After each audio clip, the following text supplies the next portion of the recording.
नमस्कार दोस्तों, स्वागत है आपका इस वीडियो में। आज की इस वीडियो में हम कक्षा 10 के पहले चैप्टर साइंस का जो है रासायनिक अभिक्रिया एवं उसके समीकरण, उसके वन शॉट रिवीजन करेंगे उसका। तो आइए चलिए इस वीडियो को स्टार्ट करते हैं। चैप्टर का नाम है रासायनिक अभिक्रियाएं एवं समीकरण। पहले हम जानते हैं रासायनिक अभिक्रियाएं क्या होती हैं। जब कोई रासायनिक परिवर्तन होता है तो उसे हम कहते हैं कि रासायनिक अभिक्रिया हुई है। जैसे हम कहें भोजन का पाचन, भोजन का पाचन क्या है? रासायनिक अभिक्रिया है। क्यों? क्योंकि रासायनिक उसमें परिवर्तन हो रहे हैं। तो ऐसे परिवर्तन जिसमें जो है ऐसे अभिक्रियाएं जिसमें रासायनिक परिवर्तन हो उसे हम कहते हैं रासायनिक अभिक्रिया। तो अगर आपसे कोई पूछे कि रासायनिक अभिक्रिया की डेफिनेशन क्या होगी तो आपको बताना है जिस अभिक्रिया में रासायनिक परिवर्तन होते हैं उसे हम कहते हैं रासायनिक अभिक्रिया। अब रासायनिक परिवर्तन आप जानते हैं, रासायनिक परिवर्तन जैसे मान लीजिए कोई ये है, कोई पदार्थ है ए, कोई पदार्थ है और उसमें किसमें कन्वर्ट हो गया? बी में। भाई परिवर्तन हुआ, कोई पदार्थ ए था वो बी में चेंज हो गया। तो अगर बी का कोई भी गुण, कोई भी प्रॉपर्टी ए से नहीं मिल रही है, यानी इसका जो मेल नहीं खा रहे हैं ये दोनों, तो इसे हम कहते हैं रासायनिक परिवर्तन। ठीक, तो आपको पता होगा, आप क्लास 9 में पढ़ चुके हैं रासायनिक परिवर्तन। तो रासायनिक परिवर्तन को हम क्या बोलते हैं? रासायनिक अभिक्रिया बोलते हैं। अब आपको पता है जैसे भोजन का पाचन हो गया, ये रासायनिक अभिक्रिया हो गई। और जैसे जो फोटोसिंथेसिस की प्रक्रिया होती है वो भी हो गई। और कई सारे एग्जाम्पल हैं जैसे आप जानते हैं। आगे सेल में जो होता है रासायनिक परिवर्तन होते हैं, रासायनिक अभिक्रियाएं होती हैं सेलों में। कई सारी रासायनिक आप जानते हैं कि केमिकल भी होते हैं जिसमें रासायनिक परिवर्तन होते हैं। चलिए आगे। अब जैसे ही रासायनिक परिवर्तन होता है कुछ अवस्थाएं चेंज होती है, उसमें आपको पता है कि परिवर्तन हो जाता है। तो क्या क्या अगर कोई अभिक्रिया होगी तो कैसे हम पहचानेंगे कि ये रासायनिक अभिक्रिया हुई है? कोई पहचानने का मेजरमेंट है? बिल्कुल है। पहला क्या होगा? पहला तो उसके अवस्था में परिवर्तन हो सकता है। उसके अवस्था में क्या हो सकता है? परिवर्तन हो सकता है।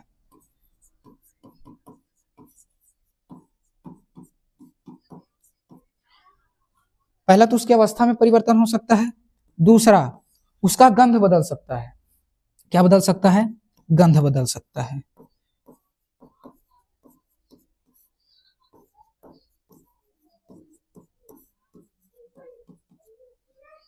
तीसरा, उसके गुण भी बदल जाते हैं। गुण मतलब प्रॉपर्टीज, उसके प्रॉपर्टीज भी बदल जाते हैं। तो पहला लिखो, तीसरा लिख दोगे गुण, गुण में बदलाव आ जाते हैं।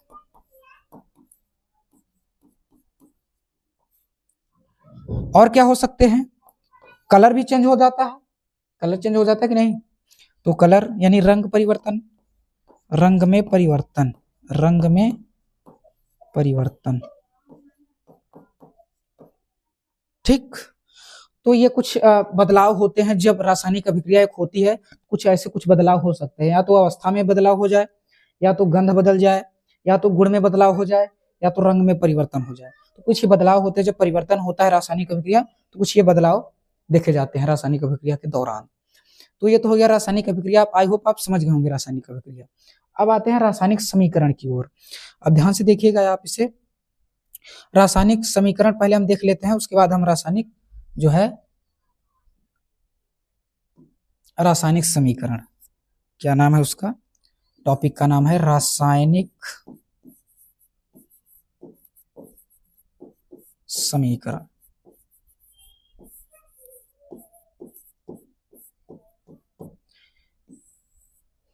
अब हम पढ़ेंगे रासायनिक समीकरण के बारे में।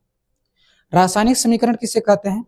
रासायनिक अभिक्रिया को जिस अक्षरों, जिस समूहों, जिस चिन्हों के द्वारा व्यक्त किया जाता है उसे हम कहते हैं रासायनिक समीकरण।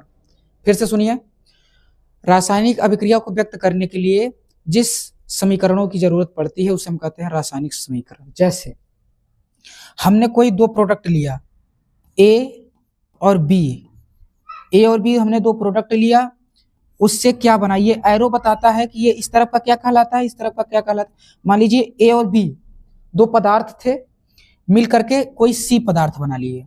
कोई ए और बी दो पदार्थ थे, वो मिलकर क्या बना लिए? सी। तो इस तरह का हिस्सा जो होता है, जो मिलकर बनते हैं, उसे हम कहा जाता है अभिकर्मक। क्या कहा जाता है? अभिकर्मक।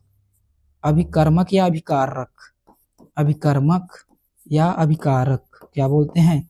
जिसको हम बोलते हैं रिएक्टेंट, अभिकारक। और जो बनता है, रिजल्ट जो आता है, उसको हम बोलते हैं उत्पाद। क्या बोलते हैं? उत्पाद, यानी प्रोडक्ट बोलते हैं इसको। ठीक। तो रासायनिक समीकरण क्या होते हैं? रासायनिक अभिक्रिया को व्यक्त करने के लिए, दर्शाने के लिए जिस समीकरण की जरूरत होती है उसे हम कहते हैं रासायनिक समीकरण। इस चैप्टर में प्यारे दोस्तों आपको यही पढ़ना होता है कि रासायनिक समीकरण को संतुलित करना, और रासायनिक अभिक्रियाओं के कुछ टाइप्स आते हैं, इसी के बारे में हमें इसे पढ़ने होते हैं इस चैप्टर में। और यही चैप्टर हमें यहाँ 2 नंबर 3 नंबर दिलाता भी है। तो हमारा मेन फोकस होना चाहिए किस पर? रासायनिक समीकरण को संतुलित करना और रासायनिक अभिक्रियाओं के प्रकार। तो आइए चलिए आगे बढ़ते हैं। अब हम पढ़ेंगे रासायनिक समीकरण को संतुलित करना। ये ध्यान से देखिए, हमने कुछ रासायनिक समीकरण लिखे हुए हैं। अब जैसे हमने एक रासायनिक समीकरण लिखा है, इसमें हमने क्या लिखा कि जो आयरन है, आयरन आप जानते हैं Fe से दर्शाया जाता है।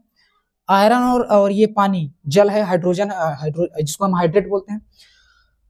तो ये जो पानी है, पानी लोहे के साथ जब रिएक्शन करती है तो ये इस तरफ के क्या हो जाते हैं? इस तरफ हो जाते हैं आपके क्या? अभिकारक। इस तरफ को क्या बोलते हैं हम? अभिकारक। क्या बोलते हैं? अभिकारक। इस तरफ के क्या बोलते हैं हम? उत्पाद बोलते हैं। क्या बोलते हैं? उत्पाद बोलते हैं। यानी अब, और ये जो बराबर, इसको हम बराबर भी लिख सकते हैं, एक तीर के द्वारा दर्शाया जाता है। आगे आइए संतुलित करते हैं। संतुलित करने के लिए हम एक मेथड का प्रयोग करते हैं, हीट एंड ट्रायल विधि का। किसका प्रयोग करते हैं? हीट एंड ट्रायल विधि का। इसमें क्या होता है कि सभी परमाणुओं की संख्या को हमें बराबर करना होता है। ध्यान दीजिए, सभी परमाणुओं की संख्या को हमें बराबर करना होता है। तो जब हम परमाणुओं की संख्या को बराबर कर देंगे, जाहिर सी बात है परमाणुक द्रव्यमान भी बराबर हो जाएगा। जैसे हमने कहा, ध्यान से थोड़ा सा इधर काउंट कर लीजिए। जैसे मैंने लिखा 2O2, इसमें ध्यान देंगे ऑक्सीजन के 4 मॉलिक्यूल हो गए हैं। ये 2, ये 2, 2 2 4। जैसे मैंने लिखा 2O3, तो ये कितने हो गए हैं? 3 दूनी 6 मॉलिक्यूल हो गए ऑक्सीजन के। तो इसे, इसको ध्यान देंगे, कई लोग क्या करते हैं, इसे 3 2 5 समझ लेते हैं, 3 2 2 2 4। तो ये ध्यान देंगे। जैसे हमने लिखा 3O2, तो ये 5 नहीं है, ये है 3 दूनी 6 ऑक्सीजन। इसे ध्यान देंगे आप। ठीक। आइए संतुलित करते हैं।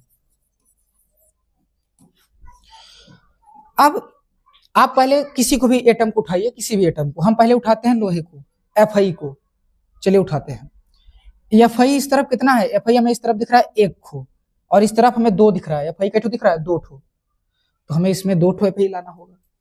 जाहिर सी बात है, अगर Fe यहाँ 1 है, Fe वहां 2 है। आयरन यहाँ पर एक, आयरन का 1 एटम है, आयरन का 2 एटम है, तो हमें बराबर करना होगा पहली बात। तो हम यहाँ 2 एटम है, तो इसको भी हम 2 एटम बना लेते हैं।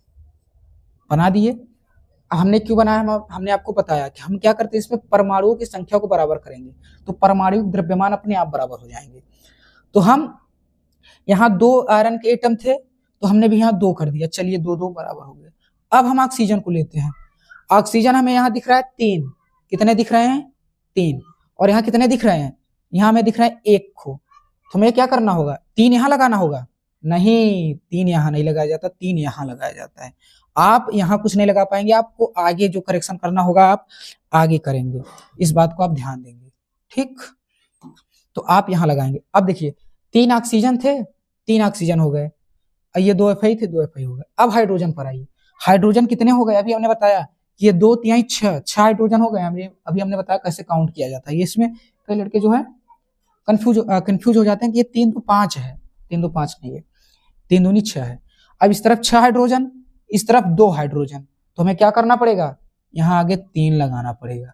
अब देखिए, यहाँ 6 हाइड्रोजन, यहाँ भी 6 हाइड्रोजन, यहाँ 3 ऑक्सीजन, यहाँ भी 3 ऑक्सीजन, यहाँ 2 Fe, यहाँ 2 Fe। अब ये हमारी अभिक्रिया क्या हो गई? संतुलित हो गई। तो अभिक्रिया को संतुलित करने के लिए क्या करते हैं? अभिक्रिया के जितने भी टर्म दिए रहेंगे, जितने भी प्रोडक्ट दिए रहेंगे, जितने भी रिएक्टेंट दिए रहेंगे, सभी के मॉलिक्यूल्स को हम बराबर कर देंगे, और ये इस तरफ जो है एटम की संख्या को बराबर कर देंगे, मॉलिक्यूल्स को नहीं। तो परमाणुओं की संख्या को हम जैसे ही बराबर करेंगे, ये जो है आपका संतुलित हो जाएगा। एक समीकरण और है, इसे हम देख लेते हैं। ये रहा। फिर हम रासायनिक अभिक्रिया के प्रकार पढ़ेंगे। ठीक। अब इसमें से ध्यान देखिए। चलिए हम पहले कौन सा उठा लेते हैं? पहले उठा लेते हैं हम FiSO4। तो Fi देखिए यहाँ पर 1 है, और Fi यहाँ पर 2 है। एफ आई यहाँ पर 1 है, एफ आई वहां 2 है, तो हमें क्या करना होगा, इस तरफ 2 लगाना होगा। 2 लगा दिए, चलिए 2 एफ आई हो गए, 2 ये भी हो गए, इस तरफ भी 2 एफ आई, इस तरफ भी 2 एफ आई। अब आते हैं हम सल्फर पर। सल्फर इस तरफ 2 हो गए हैं, ध्यान दीजिएगा, ये एस और ये 2 सल्फर, एक सल्फर हमें यहाँ दिख रहा है, एक सल्फर यहाँ दिख रहा है, 2 सल्फर हो गए, यानी सल्फर तो सही है, यानी सल्फर की जो काउंट है वो सही है, जितने सल्फर उस तरफ है उतने सल्फर भी इस तरफ है। आगे ऑक्सीजन को लेते हैं, ऑक्सीजन कितने हो गए, 4 दूनी 8, ये 4 2 6 नहीं है, 4 दूनी 8। अब 8 ऑक्सीजन इस तरफ है, इस तरफ कितने ऑक्सीजन, ये 3, ये 2 और ये 3, 3 2 5 3 8, यानी सब बराबर हो गए, एफ आई भी बराबर हो गया, ऑक्सीजन भी बराबर हो गया और सल्फर भी बराबर हो गया। इस तरह आपका ये जो समीकरण है संतुलित हो गया। ये एग्जाम में आता है, एग्जाम में डायरेक्ट समीकरण नहीं आते, वो कुछ बना के देगा, कहेगा कि क्या होता है कि जब ये इसमें कन्वर्ट होता है, अब कुछ लिख देगा, फिर उसको आपको संतुलित करना होगा, तो इतने आसानी से नहीं मिलेगा, क्योंकि लड़के समझ जाते हैं इसमें करना क्या होता है, एटम की संख्या को बराबर करना होता है। आइए हम रासायनिक समीकरण अभिक्रियाओं के प्रकार देखते हैं। चलिए अब एक एक करके मेन हमें यही पढ़ना है। रासायनिक अभिक्रिया के प्रकार में हम क्या पढ़ते हैं, टाइप पढ़ते हैं कि किस तरह की रासायनिक अभिक्रियाएं हो सकती हैं। चलिए आइए देखते हैं। पहला हमें पढ़ना है संयोजन अभिक्रिया के बारे में। किस अभिक्रिया के बारे में, संयोजन। संयोजन नाम से समझ में आ रहा है हमें एडिशन, जिसमें क्या हो रहा हो, ऐड हो रहा हो। इसको ध्यान से देखेंगे, इसको आप समझ लेंगे तो इसकी परिभाषा आप लिख ले जाएंगे। संयोजन अभिक्रिया क्या है, संयोजन अभिक्रिया उसे बोलते हैं जिसमें 2 अभिकारक, अभी आपने पढ़ा कि अभिकारक किसे बोला जाता है, जैसे ये कोई अभिक्रिया हो गई तो इस तरफ का भाग अभिकारक कहलाता है, इस तरफ का भाग उत्पाद कहलाता है। तो ऐसी अभिक्रिया जिसमें जो है, जिसमें 2 अभिकारक मिलकर के संयोजित होकर के जुड़ करके एक अभिकारक बनाए, यानी ऐसी अभिक्रिया जिसमें 2 अभिकारक, मान लेते हैं हम 2 अभिकारक कौन है, ए और बी है, ए और बी मिल करके संयोजन यानी एडिशन हो रहा है, इनका एडिशन अभिक्रिया यानी एडिशन रिएक्शन। तो ए और बी मिलकर के क्या बना रहे हैं, सी बना रहे हैं। इस तरह की अभिक्रिया को हम क्या बोलते हैं, इस तरह की अभिक्रिया को हम बोलते हैं रासायनिक अभिक्रिया, संयोजन अभिक्रिया। तो संयोजन अभिक्रिया में क्या होता है, 2 अभिकारक मिलकर के एक उत्पाद बनाते हैं, 2 अभिकारक मिलकर के क्या बनाते हैं, एक उत्पाद बनाते हैं। आइए एक एग्जांपल देख लेते हैं। आप इस एग्जांपल को ध्यान रखेंगे, मैं जो पढ़ा रहा हूं ये बहुत छोटा छोटा एग्जांपल है। जैसे मैंने कहा, हम एक जगह पर सी ले लेते हैं, सी को हम जलाएंगे, तो सी को जलाएंगे तो जाहिर सी बात है ऑक्सीजन की जरूरत पड़ेगी, ठीक। अब ऑक्सीजन की जरूरत पड़ेगी तो ये क्या बनाएगा, सी को हम O2 जलाएंगे, CO2 बन जाएगा। आप देखिए ये एक एडिशन अभिक्रिया है। कैसी अभिक्रिया है, एडिशन। इसमें क्या हुआ, कार्बन ऑक्सीजन जुड़ करके कार्बन डाइऑक्साइड बना लिया। तो ऐसी अभिक्रिया जिसमें 2 जो अभिकारक होते हैं जुड़ करके एक सिंगल उत्पाद बनाए, यानी एक एकल उत्पाद, तो उसे हम क्या बोलते हैं, संयोजन अभिक्रिया। जैसा आपने देखा कि कार्बन और ऑक्सीजन मिल गए, मिल करके एक बना लिए, यानी एक उत्पाद बना लिए CO2।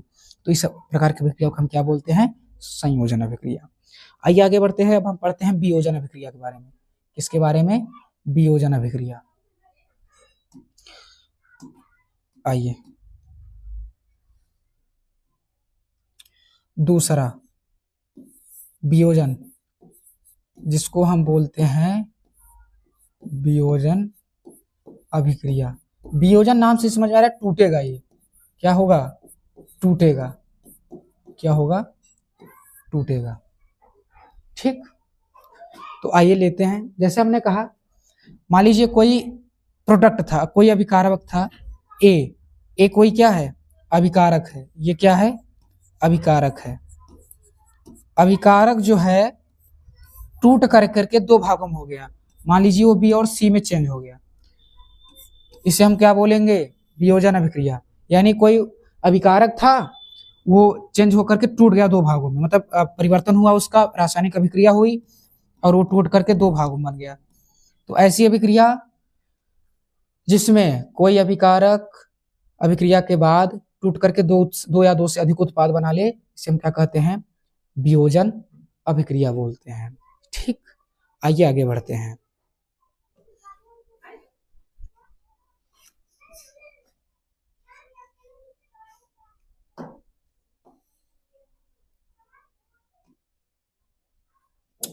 आगे है तीसरा।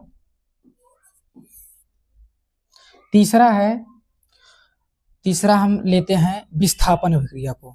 किसको लेते हैं? विस्थापन अभिक्रिया को।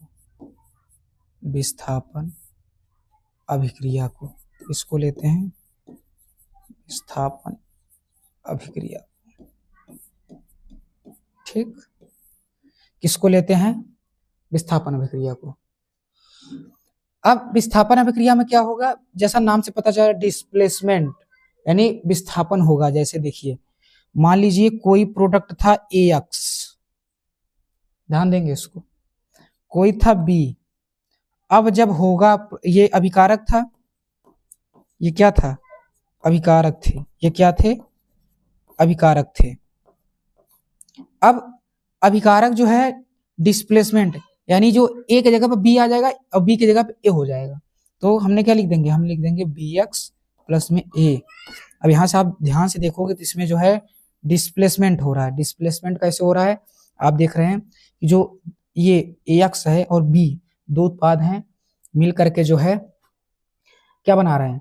ये बना रहे हैं BX प्लस A, यानी सिंगल जो है B A की जगह पर आ गया और जो A है B की जगह पर चला गया। ठीक, आइए आगे बढ़ते हैं। द्विविस्थापन अभिक्रिया किसके बारे में पढ़नी है हमें? द्विविस्थापन अभिक्रिया के बारे में। द्विविस्थापन अभिक्रिया किसे बोलते हैं?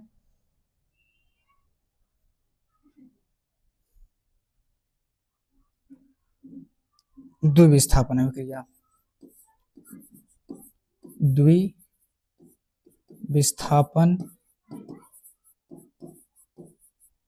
अभिक्रिया।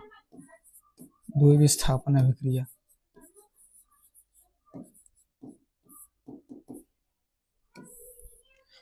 उसमें सिंगल विस्थापन हो रहा था, इसमें द्विविस्थापन होगा। जैसे हमने कहा AX प्लस BY, अब ये मिलकर क्या बनाएंगे? ये क्या हो गए? ये अभिकारक हो गए। अब ध्यान से समझेंगे इसको। ये जो है AX और BY, ये क्या करेंगे कि जो A की जगह पर B आ जाएगा और B की जगह पर A हो जाएगा, तो चेंज कर दीजिए BX प्लस में AY। इसे हम बोलते हैं द्विविस्थापन अभिक्रिया। और ये तभी पॉसिबल होता है जब एक दूसरा से ज्यादा अभिक्रियाशील होता है। समझ गए? तो जब एक दूसरे से ज्यादा, मान लीजिए कि A ज्यादा अभिक्रियाशील है तो A क्या करेगा? B को हटा के अपने उसके जगह पर हो जाएगा। इस तरह की अभिक्रिया को हम क्या बोलते हैं? द्विविस्थापन अभिक्रिया बोलते हैं। ठीक, चलिए आइए आगे बढ़ते हैं। तो द्विविस्थापन अभिक्रिया की डेफिनेशन क्या होगी? जब दो अभिकारक आपस में मिलते हैं तो पहले अभिकारक का जो है पदार्थ दूसरे अभिकारक के पदार्थ से विस्थापित कर दिया जाता है, तो इस प्रकार जो उत्पाद बनता है, और ये पूरी जो अभिक्रिया है क्या बोलते हैं? द्विविस्थापन अभिक्रिया बोलते हैं। चलिए आइए आगे बढ़ते हैं। अब हमें कुछ पढ़ना है किसके बारे में? अपचयन और उपचयन के बारे में। दो अभिक्रियाएं ये भी होती हैं, अपचयन और अपचयन और उपचयन, जिसको बोलते हैं ऑक्सीडेशन और रिडक्शन। और एक हमें पढ़नी है ऊष्माक्षेपी और ऊष्माशोषी। तो पहले हम पढ़ते हैं ऊष्माशोषी और ऊष्माक्षेपी। पहले हम पढ़ते हैं ऊष्माक्षेपी के बारे में। ऊष्माक्षेपी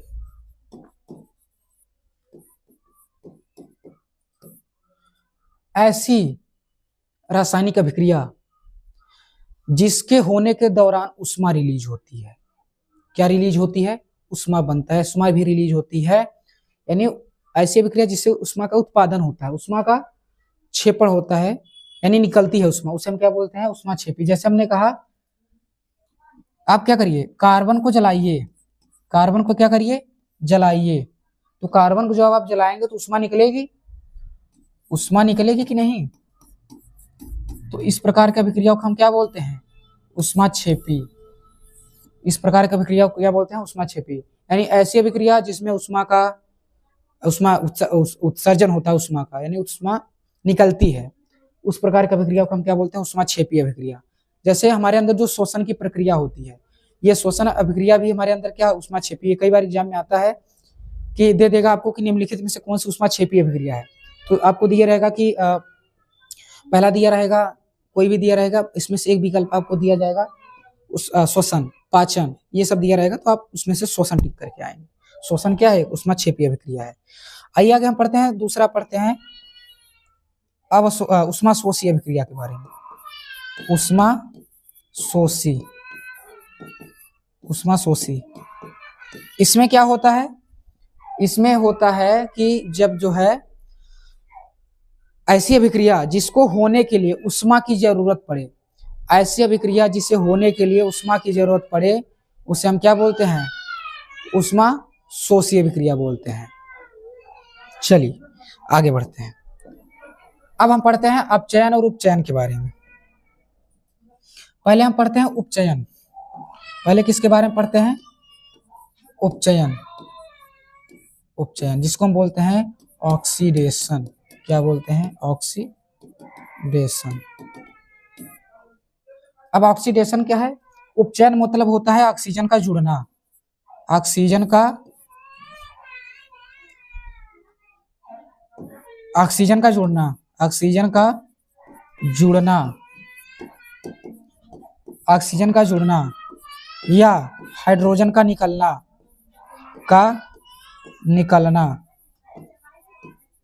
ठीक, ऑक्सीजन का जुड़ना या फिर हाइड्रोजन का निकलना, ये क्या कहलाता है? उपचयन कहलाता है। जैसे मैं कहूं, एक एग्जांपल लेता हूं, C+O, ये क्या बनाएगा? CO2। यहाँ क्या हुआ? ऑक्सीजन जुड़ा गया इसमें, तो ये क्या बना लेगा? ये बना लेगा आपका, इसको क्या बोलते हैं? उपचयन अभिक्रिया होगी। क्यों? क्योंकि यहाँ ऑक्सीजन जो है क्या हुआ है? ऐड हुआ है। तो ऐसी अभिक्रिया जिसमें ऑक्सीजन का ऐड हो या फिर हाइड्रोजन का डिक्रीज हो, ह्रास हो, उसे हम बोलते हैं उपचयन अभिक्रिया। आगे हम पढ़ते हैं अपचयन अभिक्रिया के बारे में। इसके बारे में अपचयन। इसके बारे में अपचयन। चलिए अपचयन को हम देखते हैं। हमने कहा जिसमें हाइड्रोजन जुड़े और क्या हो? ऑक्सीजन घटे। हाइड्रोजन का जोड़ना या ऑक्सीजन का घटना क्या कहलाता है? अपचयन कहलाता है, रिडक्शन कहलाता है। ठीक, रिडक्शन कहलाता है, अपचयन कहलाता है। ठीक, तो अच्छा एक एग्जांपल ले लेते हैं। जैसे हमने कहा जिसमें हम हाइड्रोजन जोड़ते हैं, जैसे जब पानी बनता है तो पानी जो है ऑक्सीडेशन और रिडक्शन दोनों होगा। ठीक, तो आइए देखते हैं आगे। अब हम पढ़ते हैं विकृत गंधिता के बारे में। विकृत गंधिता, पहले हम संक्षारण के बारे में पढ़ लेते हैं। कोरोजन जिसको हम बोलते हैं। संक्षारण क्या होता है? संक्षारण जो है, जैसे लोहे को हम नमी वाले स्थान पर रख दें, जहां हवा चल रही हो, नमी हवा, जहां अम्ल हो, जहां आर्द्रताएं हो, वहां पर जब रखा जाता है तो लोहे में जंग लग जाती है। यानी लोहे में जंग लगना ही संक्षारण कहलाता है। यानी लोहे में जंग लगने की प्रक्रिया क्या कहलाती है? संक्षारण कहलाती है। तो जब लोहे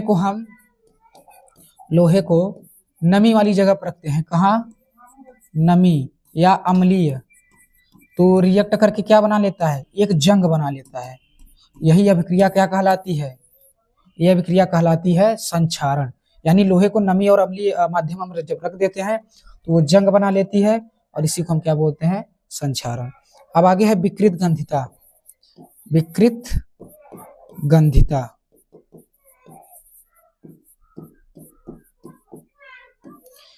विकृत गंधिता से नाम से पता चल रहा है।